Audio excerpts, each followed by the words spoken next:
Peraturan pemerintah pengganti Undang-Undang Perpu Nomor 2 Tahun 2022 tentang Cipta Kerja ditandatangani Presiden Joko Widodo pada 30 Desember 2022 menjelang pergantian tahun. Pemerintah mengklaim Perpu ini diterbitkan karena keadaan genting atau darurat, yaitu situasi ekonomi yang tidak pasti.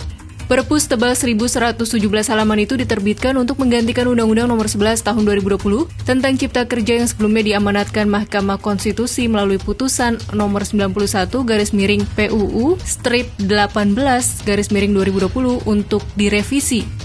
Sama halnya dengan Undang-Undang tentang Cipta Kerja, Perpu ini pun menuai respons masyarakat. Demo pun digelar buruh antara lain pada 14 Januari dan 6 Februari.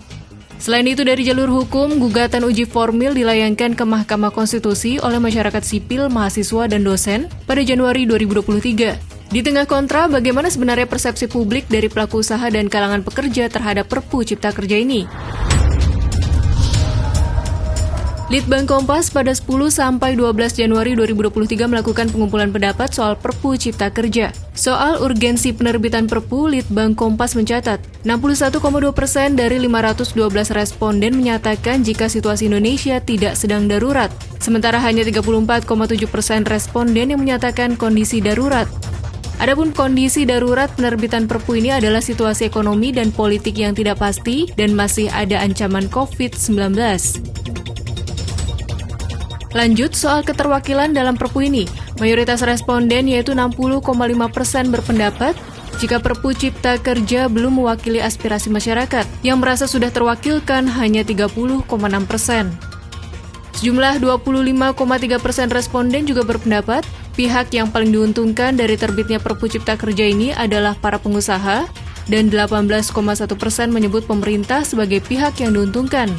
Hanya 16,6% responden yang berpendapat kalau pekerja swasta dan investor yang diuntungkan dari Perpu ini, buruh sejumlah 12,4%, dan yang paling buncit adalah petani serta nelayan yang hanya 2,5%. Lalu soal kekhawatiran akan dampak buruk Perpu Cipta Kerja, sebanyak 69,8% responden merasa khawatir dan hanya 27,5% yang tidak khawatir. Meskipun begitu, Litbang Kompas mencatat sebesar 70,2% setuju akan Perpu Cipta Kerja. Golongan yang setuju dengan porsi tinggi yaitu orang yang tidak bekerja sebesar 78%, pekerja 72,3%, dan wira swasta atau pengusaha hanya 48,5%, padahal dikatakan sebagai pihak yang paling diuntungkan dengan terbitnya Perpu Cipta Kerja ini. Jadi, Anda setuju atau tidak setuju dengan Perpu ini?